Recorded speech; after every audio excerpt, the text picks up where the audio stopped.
Hello and welcome. This is Ancient Saiyan bringing you stories from the Dragon Ball multiverse. Today we have What If Vegeta Was Sent to Earth Instead of Kakarot? Part 4. Nam returns to his village and shows everyone the water that Vegeta gave him, but his father tells him about the roaming lake, which could provide an endless supply of water to his village. Nam heads out in search for it. Later on, Vegeta is flying over the desert when he sees Nam being carried off by a pterosaur. He flies up and kicks the pterosaur, then catches the falling Nam with the power pole. "Thank you for saving me. Can you help me find the roaming lake?" "Sure, let's go." Vegeta and Nam find the river that usually flows to Nam's village, but it's being stopped by a dam. Vegeta flies up with Nam in his arms and they find a group of Gyras, relaxing and playing in the water. "Please, take down this dam so our village can have water again." No way, we don't take orders from humans. "Please, we need this water to survive." The Gyras taunt Nam and attack him, but Vegeta steps in and takes them all out in seconds. The Gyras call for their leader, who turns out to be Giran. "I would gladly take the dam down for the mighty Vegeta, but it's held together by merry-go-round gum. It's impossible to break." We'll see about that. Vegeta fires a Gallic gun at the dam, obliterating it. Vegeta and Nam fly back to Nam's village, but a sandstorm covers the river.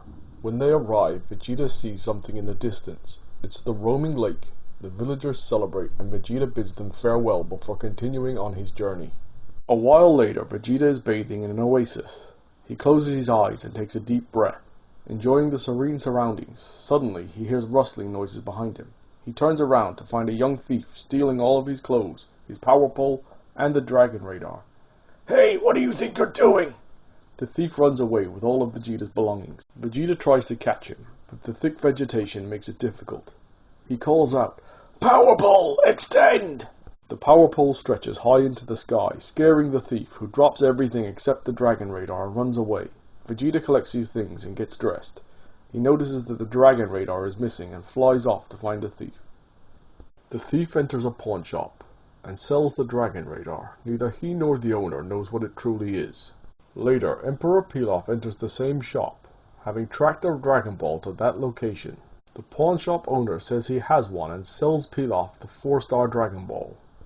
Pilaf and his crew hide when they see Vegeta enter the store. Vegeta spots his dragon radar and picks it up. The owner of the store tries to charge him for it, but Vegeta just scowls, telling him that it was stolen from him. Pilaf's crew use this distraction to escape, but Vegeta spots them as they exit the door. He flies after them as they take off in their flying fortress. A short time later, the Red Ribbon Army also enter the pawn shop. The owner tries selling them a 4-star Dragon Ball, but Colonel Silver spots that it's a fake. Angered at the deception, the Red Ribbon Army shoot the pawn shop owner. The real Dragon Ball is inside a bird's nest above the pawn shop. When the shooting starts, the bird takes off carrying the Dragon Ball. Meanwhile, Pilaf is in his flying fortress holding the 4-star Dragon Ball. Suddenly he drops it and realizes it's fake. What? This isn't the real Dragon Ball? Pilaf checks his dragon radar while Mai and Shu are repairing the fake Dragon Ball with glue. It's there! The Dragon Ball's in Fire Mountain! Pilaf opens a window and accidentally gets sucked out. Vegeta flies in and saves him. What are you doing here, Pilaf?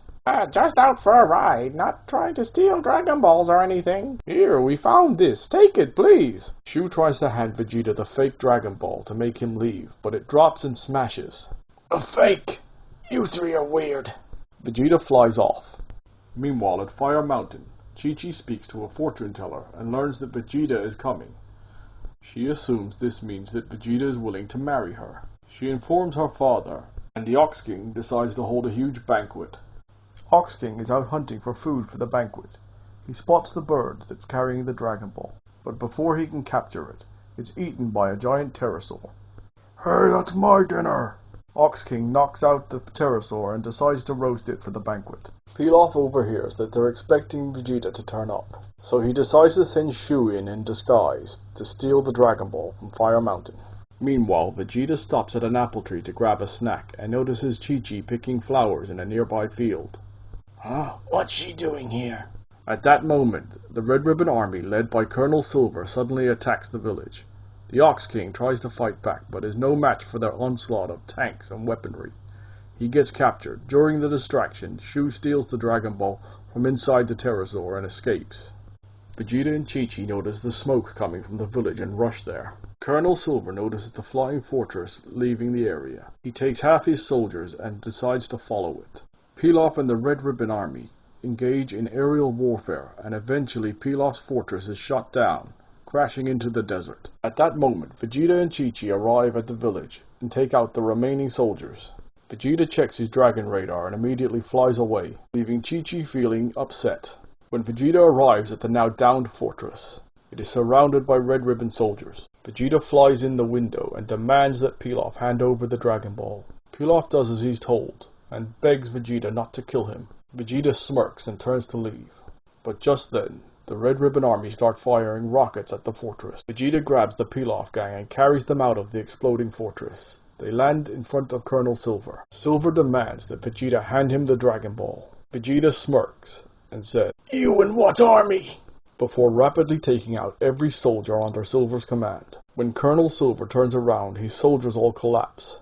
How? The only word that can escape his lips before he feels Vegeta's fist in his gut.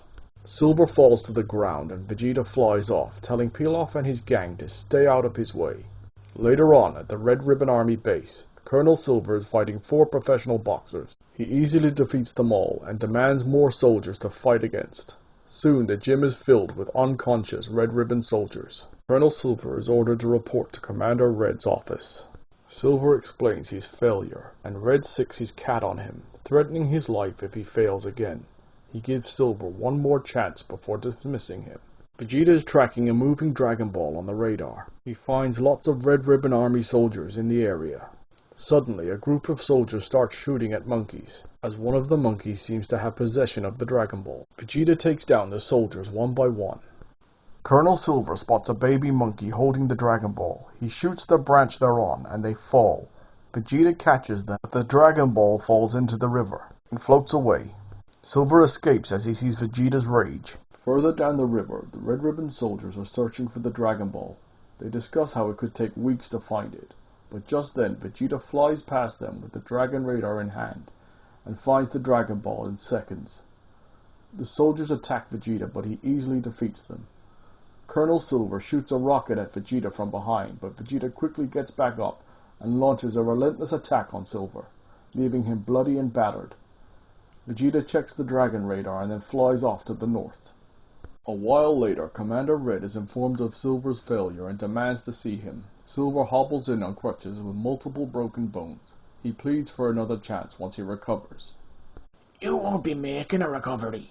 Commander Red executes Silver and orders a soldier to dispose of the body. The soldier informs Red that the person who defeated Silver is heading for General White's location.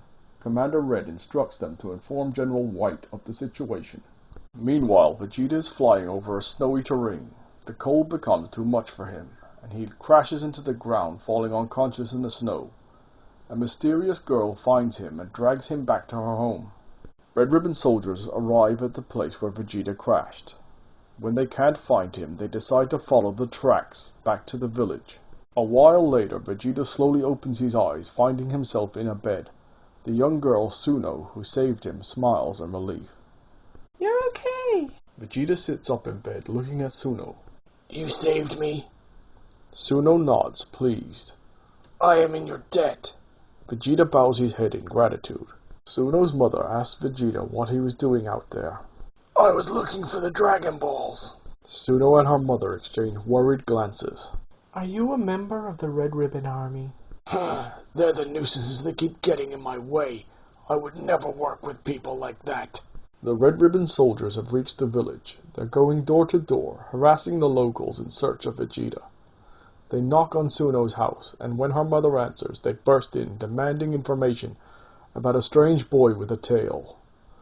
Their eyes fix on Vegeta, who stands next to the fireplace. Leave this village and its people now. We're giving the orders here. Now you're coming with us, alive or dead. Vegeta smirks. I pick dead. Soldiers open fire on Vegeta, but he catches every bullet in his hand before swiftly incapacitating each soldier with a chop to the neck. The speed of his movements astounds Suno and her mother, who witness the soldiers shooting, then dropping to the floor. Suno's mother explains to Vegeta that the Red Ribbon Army has all the men in the village searching for the Dragon Ball, and they have kidnapped the village chief to ensure compliance. Vegeta assures them that he will take care of it as repayment for saving him. He borrows some warm clothes and flies off to Muscle Tower, where the Red Ribbon Army has set up their base. Vegeta takes out dozens of soldiers outside the tower before blasting through the main door. Vegeta swiftly takes out the soldiers on the first floor of Muscle Tower, moving with incredible speed and skill. His power and prowess are unmatched. Vegeta continues his onslaught on the second floor, defeating the soldiers one by one with ease.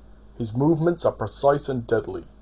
Vegeta confidently strides into the third floor, his energy burning fiercely. But his path is blocked by a giant named Major Metallotron. So, you've made it this far, but you won't get past me. I was hoping for someone with a little more fight in them. Vegeta charges at Major Metallotron, engaging in a fierce battle. The giant tries to overpower him with its size and strength, grabbing Vegeta tightly and squeezing.